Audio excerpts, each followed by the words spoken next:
Čia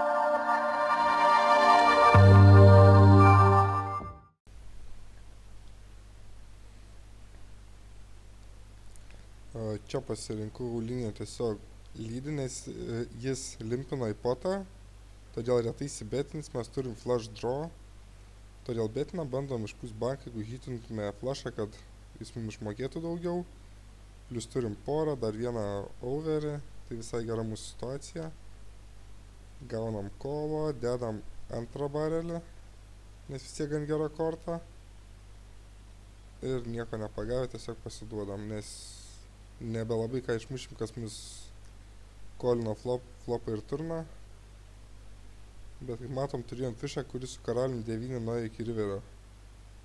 Keista.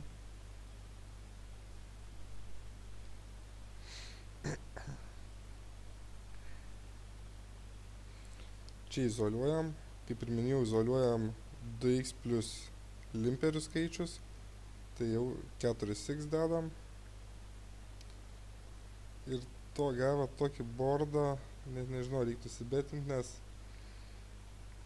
realiai jie limpina ir kolina, ypač šitas labai daug, todėl pas jį dažnai range bus 7, 8, o šitas, kadangi yra nitas ir kolina, pas jį dažnai bus karalius, tai įsibetint turint tik ace high ir backdoorą flushą ir kažkokį tai backdoor straightą, tai na, iš esmės galima, bet pasirinkau tiesiog check foldint. Turną, pavyzdžiui, jeigu gautume širdį, tai tikrai betintume, tačiau dabar visiškai nėra prasmės ir pasiduodam.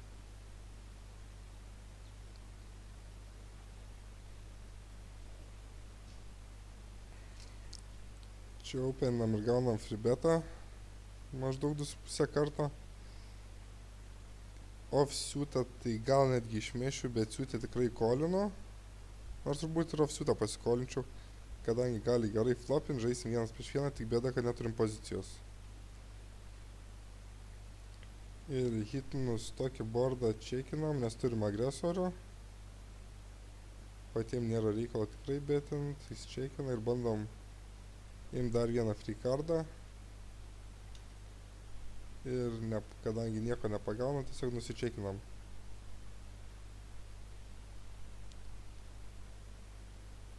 Nes ant riverio nėra tikslo statyti, turim ace high, kuris gali būti pakankamai geras handas, kad pasiimt potą.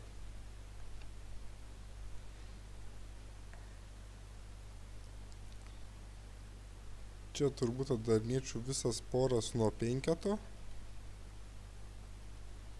Ir gavus tokį flopą, tik tiesiog check foldinam, nes nelabai ką čia išmušim, o blogesni handai irgi ten mažos poros ir panašiai. Ir taip ar tai bus bitintos mūsų 7.